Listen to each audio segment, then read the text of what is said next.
انسان میں جو ایک جنسی طلب ہے، اس میں جو ایک شہوت کا مادہ ہے، انسان نے خام خواہ اپنے اوپر قدغنیں عائد کر لی ہیں، اور صحیح اور غلط اور جائز اور ناجائز، ماں بیٹی بیوی میں خام خواہ کی ایک تفریق ہے جو انسان نے قائم کر لی ہے۔ یہ تمام تفریقیں غیر فطری ہیں، اس لیے کہ حیوانات میں ہم یہ دیکھتے ہیں کہ ایسی کوئی تفریق موجود نہیں ہے، بلکہ یہ کہ جیسے پیاس لگے کسی انسان کو تو پانی جہاں سے مل جائے، یا یہ کہ اگر بھوک لگتی ہے تو جہاں سے بھی اس کی انسان تشفی کر لے، اسی طور سے یہ بھی ایک انسان کی طبعی خواہش ہے جیسے وہ ابھرے ویسے ہی اس کو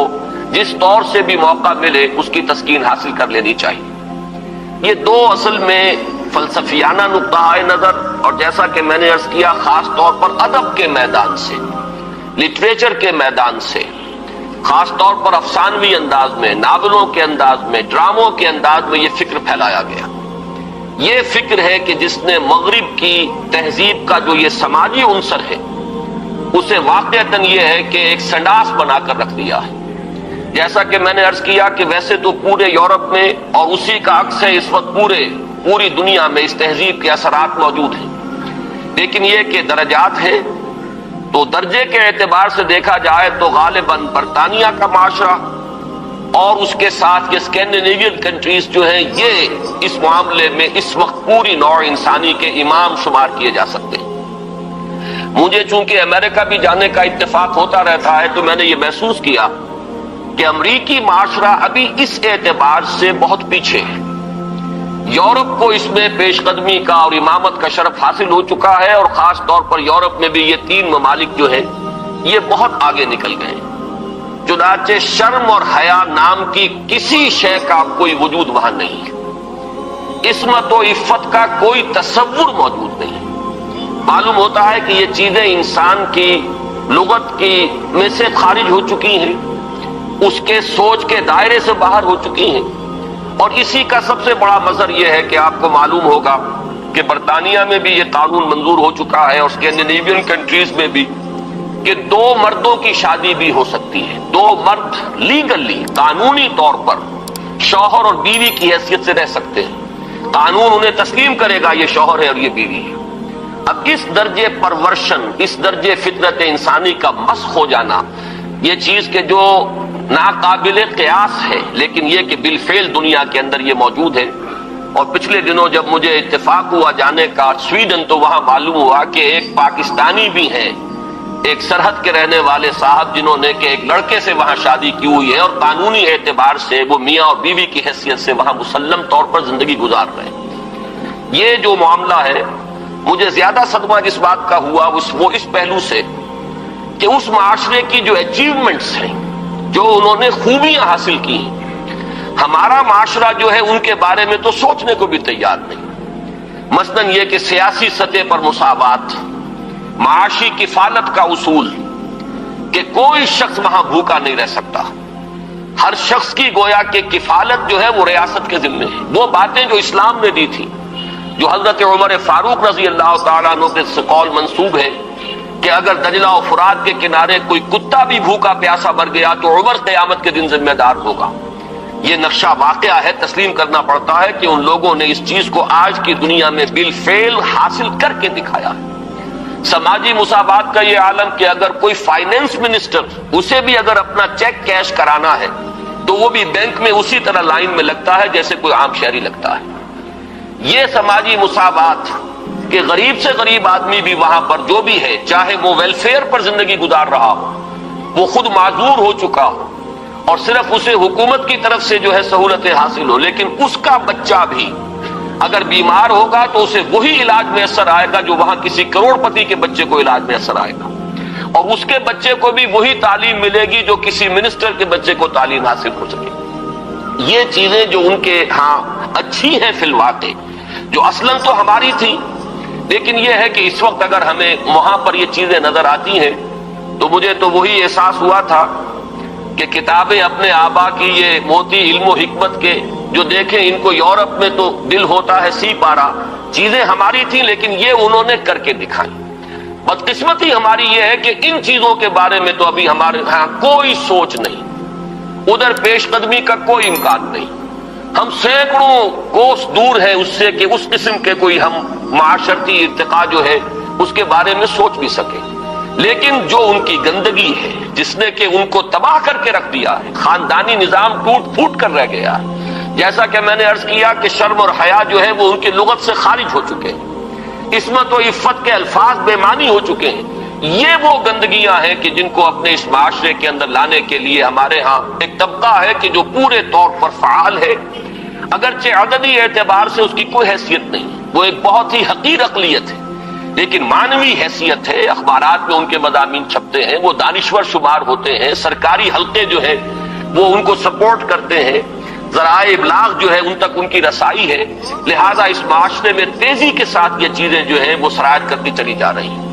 بہرحال اس تمہید کے بعد اصلاً مجھے جس موضوع پر گفتگو کرنی ہے میں اس کی طرف آ رہا ہوں. میں جہاں تک پردہ اور زنا کے استئصال کے لیے جو دوسری تدابیر اسلام نے اختیار کی ہیں، جہاں تک اس کا تعلق ہے اس پر انشاءاللہ علیحدہ کسی موقع پر تقریر کروں گا. آج کے لیے میں نے طے کیا ہے کہ صرف اس مسئلے کو اچھی طرح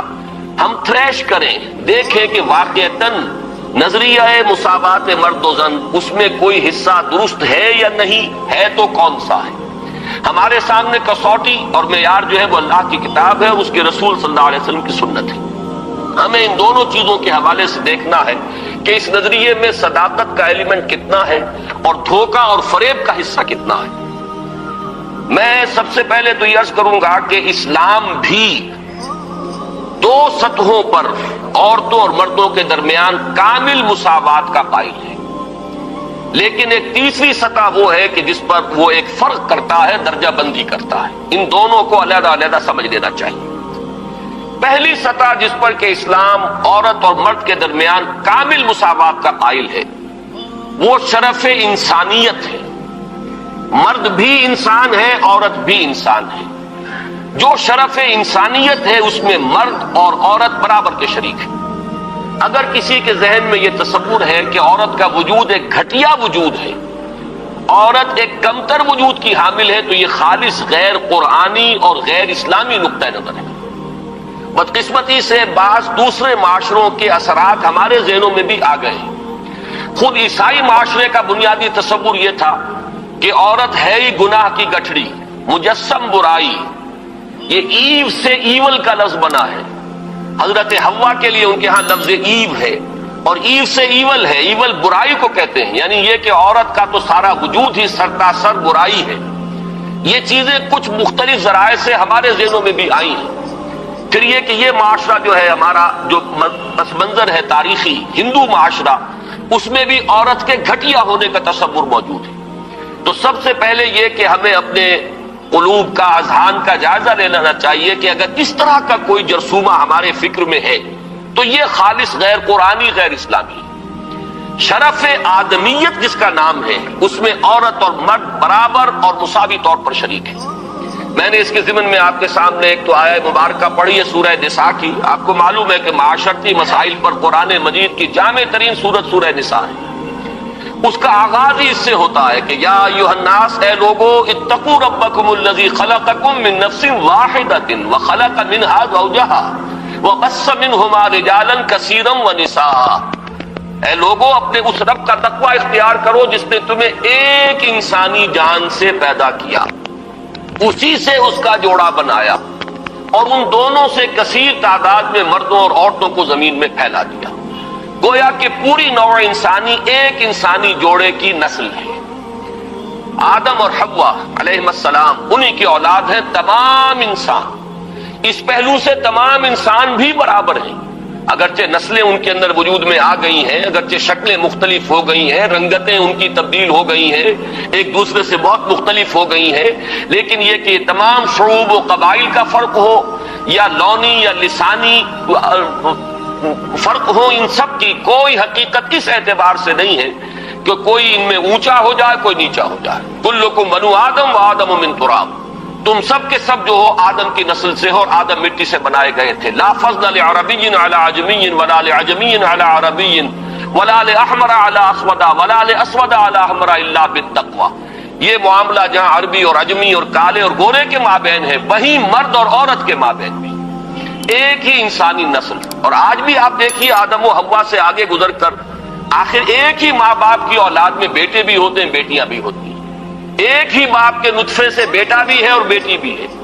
ایک ہی ماں کے بطن سے بیٹی کی بھی ولادت ہو رہی ہے اور بیٹے کی بھی ہو رہی ہے۔ تو کوئی فرق و امتیاز ان کے مابین اس پہلو سے کہ مرد مرد ہونے کے ناطے اعلیٰ ہو اور عورت عورت ہونے کے حوالے سے گھٹیا اور ادنا ہو، یہ خالص غیر اسلامی غیر قرآنی تصور ہے۔ شرف آدمیت، شرف انسانیت میں یہ بالکل مساوی ہے۔ دوسری چیز کہ جس میں اسلام پوری مساوات تسلیم کرتا ہے وہ ہے نیکی کا میدان، خیر کا میدان، اخلاق کا میدان، روحانیت کا میدان۔ اس میں بھی دونوں برابر ہیں، ان میں کوئی تفریق نہیں، کسی پہلو سے کوئی فرق نہیں۔ میں نے اس کے ضمن میں ایک طویل آیت قرآن مجید کی آپ کو پڑھ کر سنائی ہے، آپ خود غور کریں گے کہ یہ جو گردان کا سا انداز یہاں لیا گیا ہے سورہ احزاب کی آیت نمبر 36 میں، آیت نمبر 35 میں، اس سے آپ خود اندازہ کر سکتے ہیں کہ تصور کیا دینا مقصود ہے۔ ان المسلمین والمسلمات، بے شک مسلمان مرد مسلمان عورتیں، والمومنین والمومنات، مومن مرد مومن عورتیں، والقانتین والقانتات، فرما بردار مرد فرما بردار عورتیں، والصادقین والصادقات، راست باز مرد راست باز عورتیں، والصابرین والصابرات، صبر کرنے والے مرد اور صبر کرنے والی عورتیں، والخاشعین والخاشعات، اللہ سے خشوع کا تعلق رکھنے والے، اللہ کے سامنے جھکنے والے مرد اور جھکنے والی عورتیں، والمتصدقین والمتصدقات، اور صدقہ دینے والے مرد اور صدقہ دینے والی عورتیں، والصائمین والصائمات، اور روزہ رکھنے والے مرد اور روزہ رکھنے والی عورتیں، والحافظین فروجہم والحافظات، اور اپنی شرمگاہوں کی حفاظت کرنے والے مرد اور اپنی شرمگاہوں کی حفاظت کرنے والی عورتیں، والذاکرین اللہ کثیرا والذاکرات، اور اللہ کا ذکر کثرت سے کرنے والے مرد اور اللہ کا ذکر کثرت سے کرنے والی عورتیں، اعد اللہ لہم مغفرۃ واجرا عظیما، اللہ نے ان سب کے لیے تیار کی ہوئی ہے، فراہم کی ہوئی ہے مغفرت بھی اور بہت بڑا اجر۔ یہ سارا جو ہے اس آیت کا ماحصل کیا ہے؟ یہ تمام وہ اوصاف ہے کہ جو مطلوب ہیں، یہ محاسن ہیں، یہ بھلائیاں ہیں، یہ نیکیاں ہیں، یہ اعلیٰ اقدار ہیں جو اسلام چاہتا ہے کہ انسانوں کے اندر پروان چڑھیں، اور اس آیت کا انداز بتا رہا ہے کہ اس میں کوئی فرق و تفاوت نہیں ہے، کسی کے لیے کوئی معاملہ نہیں ہے کہ عورتوں کے لیے یہاں جو ہے داخلہ ممنوع ہے یا عورتیں اس مقام تک رسائی حاصل نہیں کر سکتی، بلکہ یہ کہ نیکیوں میں، بھلائیوں میں، خیرات میں، حسنات میں، ان تمام کیفیات کے اندر عورتوں اور مردوں کے لیے کھلا میدان ہے، اپنی اپنی محنت، اپنی اپنی کوشش سے جو بھی چاہے اعلیٰ سے اعلیٰ مقام حاصل کر لے۔ اسی مضمون کے لیے میں نے ایک آیت آپ کو سورہ نساء کی بھی سنائی، للرجال نصیب مما اکتسبوا وللنساء نصیب مما اکتسبوا، مردوں کے لیے حصہ ہے ان میں سے جو انہوں نے کمایا، اور کمائی سے یہاں مراد ہے اعمال کی کمائی۔ کسب کا لفظ قرآن مجید میں شاذ کہیں آیا ہے معاشی کمائی کے لیے، آیا ضرور ہے لیکن بہت شاذ۔ اصل میں یہ لفظ جہاں بھی آتا ہے وہ اصل کمائی جو ہے انسان کی اس دنیا میں وہ نیکی یا بدی ہے۔ یہ جو معاش کی محنت ہے اور آپ اپنے لیے کوئی رزق فراہم کرتے ہیں، کوئی اپنی زندگی کے سلسلے کو برقرار رکھنے کے لیے ضروریات زندگی فراہم کرتے ہیں، یہ چیز تو ایک دنیا کی زندگی کی برتنے کی چیز ہے، یہ کوئی پائیدار شے نہیں ہے۔ اصل میں جو کچھ ہم کماتے ہیں وہ یا نیکی ہے یا بدی ہے، یا خیر ہے یا شر ہے۔ ہم نے اپنی توانائیوں کا جو اصل حاصل جو ہے اس دنیا میں حاصل کیا وہ یا خیر ہے اور یا شر ہے۔ تو اصل میں قرآن مجید میں کسب کا لفظ آتا ہے اعمال کے لیے کہ کیا کمایا۔ اس کو بھی بعض لوگوں نے اس دور میں، بعض دانشوروں نے غلط طریقے پر انٹرپریٹ کیا ہے۔ اس کو سمجھ لینا چاہیے کہ یہاں اس آیہ مبارکہ میں لفظ کسب آ رہا ہے انسانی اعمال کے لیے۔ للرجال نصیب مما اکتسبوا، جو کمائی مرد کریں گے انہیں اس میں سے حصہ مل جائے گا۔ وللنساء نصیب مما اکتسبن، اور جو کمائی عورتیں کریں گی وہ اس میں سے حصہ پائیں گی۔ یہ نہیں ہے کہ مرد کی کمائی میں سے عورت کو حصہ مل جائے اور عورت کی کمائی میں سے مرد کو حصہ مل جائے۔ شوہر کی اگر نیکی ہے تو اس کا فائدہ شوہر ہی کو پہنچے گا، بیوی کو نہیں پہنچ سکے گا، اور بیوی کی اگر نیکی ہے تو اس کا فائدہ بیوی ہی کو پہنچے گا، شوہر کو نہیں پہنچے گا۔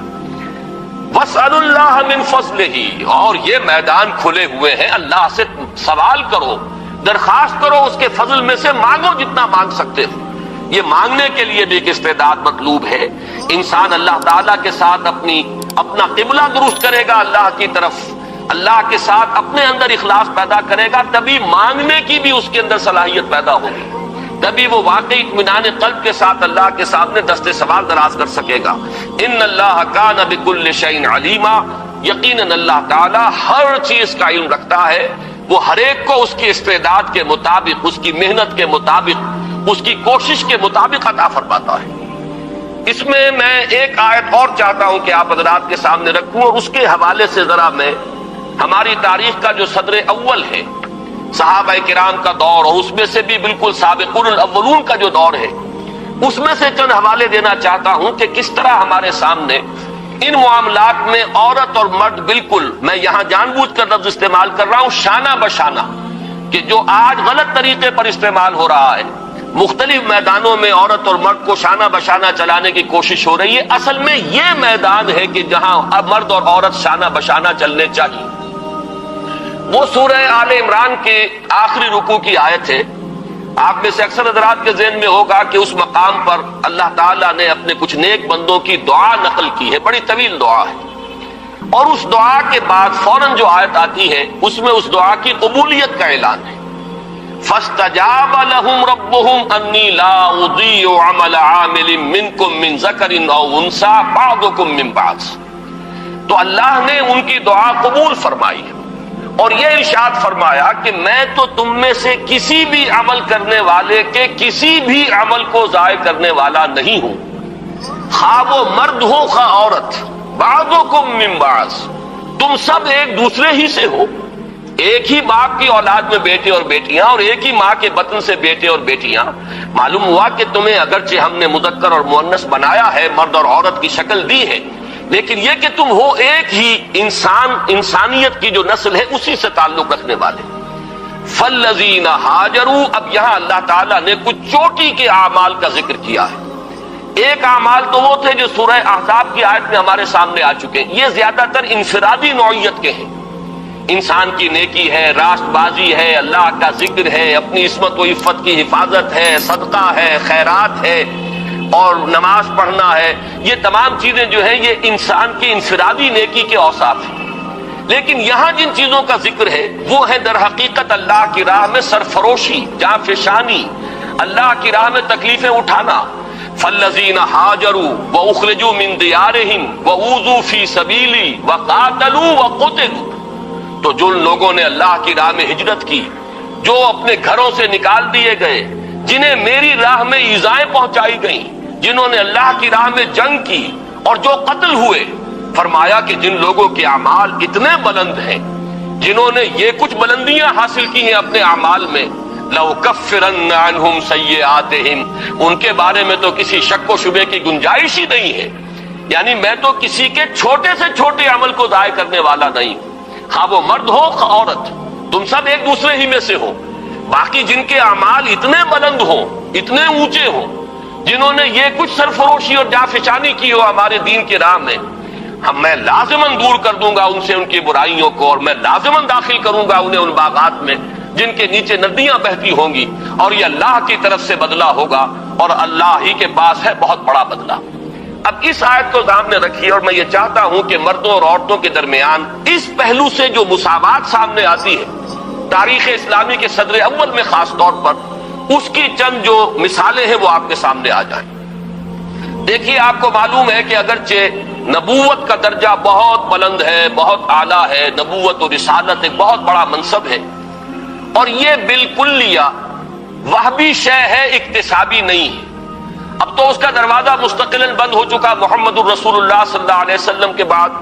لیکن یہ کہ آپ سے پہلے بھی اور آپ کے ضمن میں بھی یہ وہبی شے تھی، اکتسابی نہیں تھی. کوئی اپنی محنت سے نبوت حاصل نہیں کر سکتا تھا، بلکہ اللہ تعالیٰ جس کو چاہتا تھا منتخب فرماتا تھا.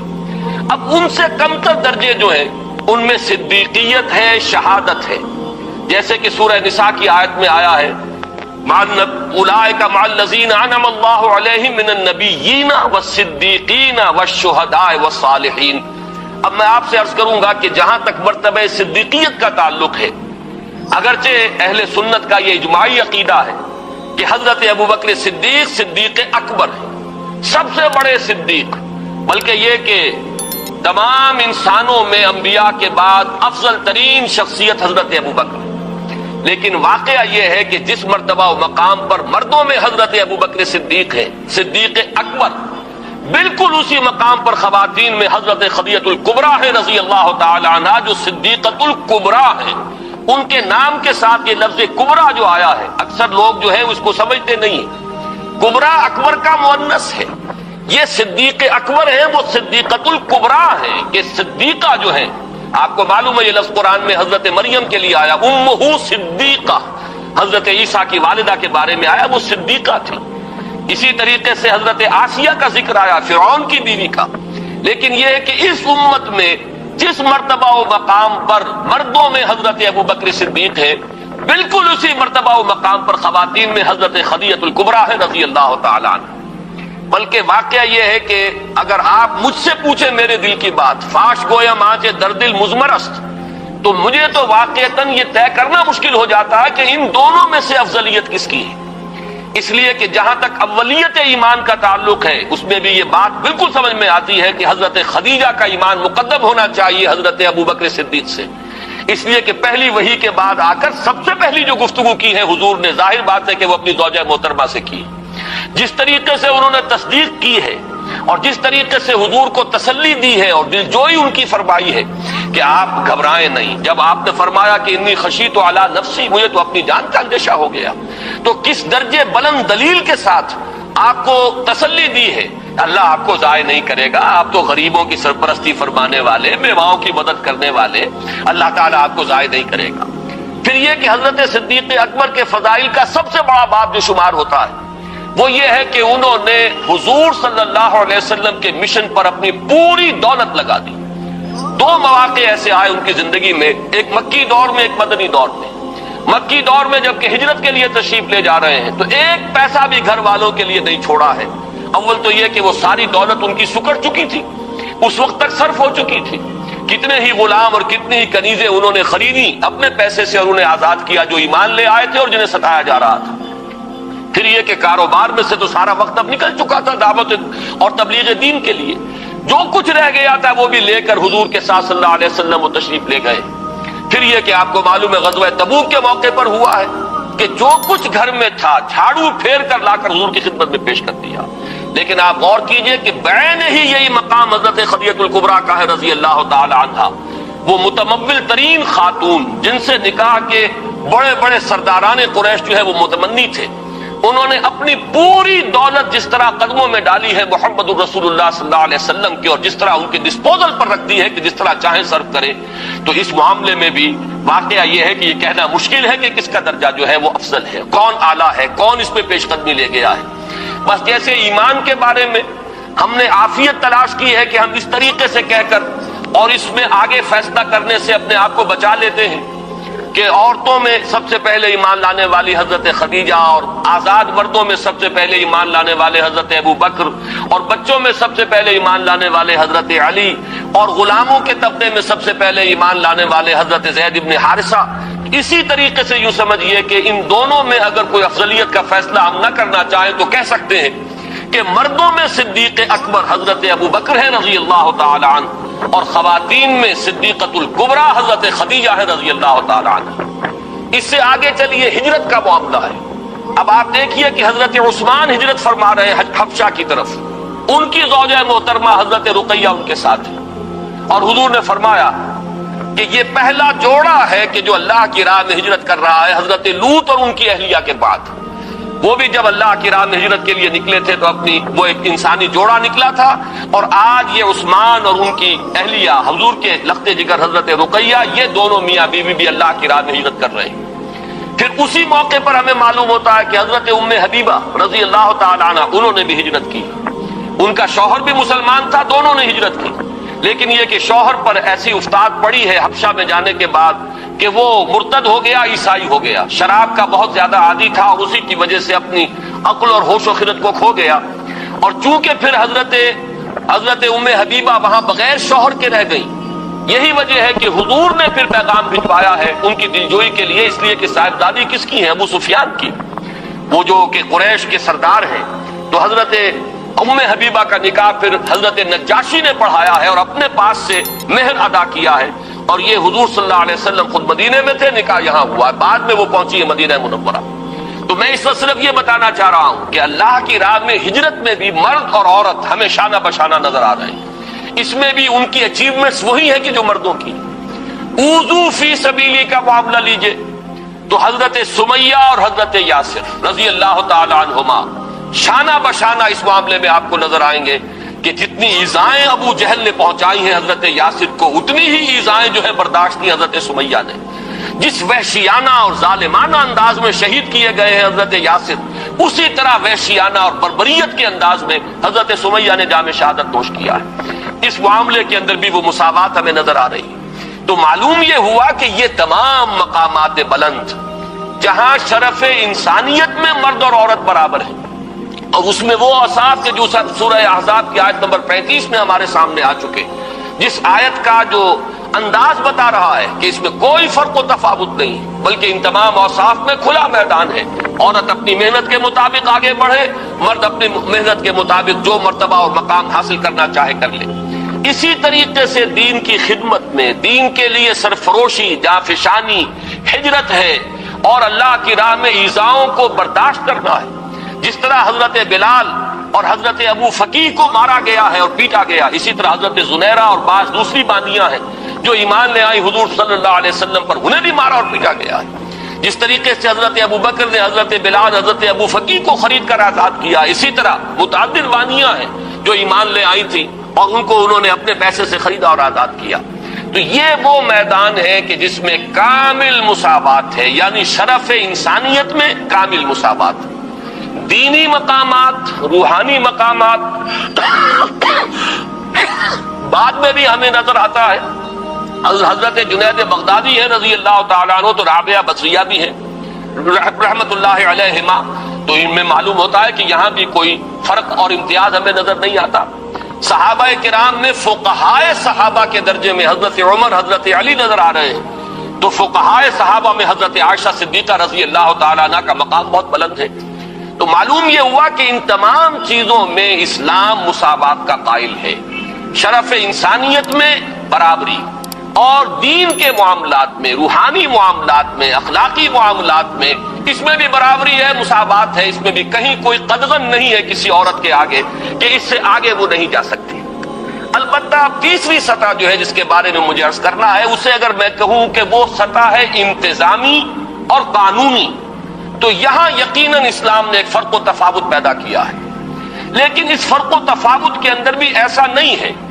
کہ ایک طبقے کو بالکل گرا دیا گیا ہو اور کسی بھی پہلو سے اس کی کوئی کمپنسیشن نہ ہو، بلکہ یہاں اگرچہ درجہ بندی ہے لیکن یہ کہ ایک توازن پیدا کیا گیا ہے۔ میں آج خاص طور پر اس نقطے کو واضح کرنا چاہتا ہوں کہ اگرچہ انتظامی اور قانونی اعتبار سے فرق و تفاوت ہے، درجہ بندی ہے، لیکن یہ کہ اسلام نے ایک نہایت حسین توازن پیدا کیا ہے اس میں، اور اس کے لیے یہ بات پہلے سمجھ لیجئے کہ اسلام چونکہ خاندان کے ادارے کو مضبوط کرنا چاہتا ہے، یہ انسانی معاشرے کی اکائی ہے، یہ بیسک یونٹ ہے، خاندانوں سے مل کر معاشرہ بنتا ہے، معاشرہ ہی ہے کہ جس کے اوپر پھر ایک انتظامی سطح پر ریاست اور حکومت کا تصور آتا ہے۔ اسی کے معاشی معاملات کو منضبط کرنے کے لیے آج کا معاشیات کا فن ہے جو ایک بہت بڑا علم بن چکا ہے، لیکن یہ کہ جب اینالائز کریں گے تو معلوم ہوگا کہ انفرادیت سے اجتماعیت کی طرف پہلا قدم کیا ہے، ایک مرد اور ایک عورت کے مابین رشتہ ازدواج، یہاں سے انفرادیت اجتماعیت کی شکل اختیار کرتی ہے۔ پہلے یہ میاں اور بیوی ہے صرف، لیکن جب اللہ تعالیٰ اولاد دیتا ہے تو اب اس میں سیکنڈ ڈائمنشن ایڈ ہو گئی، اب ان کی حیثیت والدین کی ہے اور وہ اولاد ہے۔ اس اولاد میں جب کثرت اور تعدد پیدا ہوتا ہے تو تھرڈ ڈائمنشن آتی ہے، اور وہ بہنوں بھائیوں کا آپس میں رشتہ اخوت جو ہے وہ تیسری ڈائمنشن ہے۔ جیسے ہمارا یہ ہال ہے، اس کی لمبائی، چوڑائی، اونچائی، یہ 3 ڈائمنشنل کانسیپٹ ہمارا اسپیس کا ہے۔ اسی طرح خاندان کا ایک ادارہ جو ہے اس کی یہ 3 ڈائمنشنز ہیں، ایک مرد اور ایک عورت، رشتہ ازدواج، یہاں سے بات شروع ہوئی۔ اولاد ہوئی تو ایک نئی جو اس میں عرص جو ہے وہ شامل ہو گیا، اور وہ کیا ہے، وہ والدین اور اولاد کا رشتہ ہے۔ تیسرا، اولاد کے مابین اب رشتہ اخوت ہے، بہنوں اور بھائیوں اور بھائیوں اور بھائیوں کے درمیان، یہ ہے خاندان کا ادارہ۔ اس خاندان کے ادارے کے استحکام کا دار و مدار اس پر ہے کہ سربراہ ایک ہو. دو برابر کے اختیار رکھنے والے سربراہ کسی ادارے کے نہیں ہو سکتے. دنیا میں کسی بھی سطح پر آپ غور کیجئے، کوئی شخص بقائمی ہوش و حواس یہ نہیں کہہ سکتا کہ کسی اجتماعی ادارے کے دو بالکل مساوی اختیارات رکھنے والے سربراہ ہو سکتے ہیں. کوئی محکمہ دو ڈائریکٹرز نہیں ہو سکتے. ڈائریکٹر ایک ہوگا، اس کے نیچے آپ ڈپٹی ڈائریکٹر اور جوائنٹ ڈائریکٹر جتنے چاہیں آپ بنا لیجئے، اسسٹنٹ ڈائریکٹر بنا لیجئے، فوج کی فوج کر دیجئے، لیکن اوپر جا کر اگر ایک نہیں ہوگا تو وہ نظام کبھی بھی درست نہیں رہے گا. آپ کی کوئی بہت بڑی فرم ہے، مینیجنگ ڈائریکٹر ایک ہوگا، نیچے ڈائریکٹرز کی چاہے آپ نے کتنی لمبی چوڑی فوج جو ہے وہ بنا لی ہو، لیکن مینیجنگ ڈائریکٹر ایک ہوگا. یہی وہ چیز ہے جسے قرآن مجید بطور دلیل اختیار کرتا ہے توحید کے لیے، کہ اگر اس کائنات میں ایک سے زیادہ با اختیار ہستیاں ہوتی تو اس میں درہم برہم ہو جاتا نظام، لفسدتا، تو فساد پیدا ہو جاتا. کسی کی مرضی کچھ ہوتی، کسی کی مرضی کچھ ہوتی. کوئی کسی حکمت پر عمل کرنا چاہتا، کسی کے سامنے کوئی اور مصلحت ہوتی.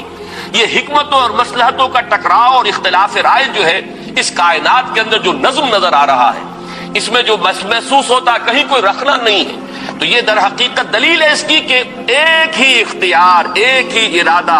ایک ہی فیصلہ جو ہے اس کائنات کے اندر کار فرما ہے. یہ توحید کی دلیل ہے کہ لو کان فیہما آلہۃ الا اللہ لفسدتا،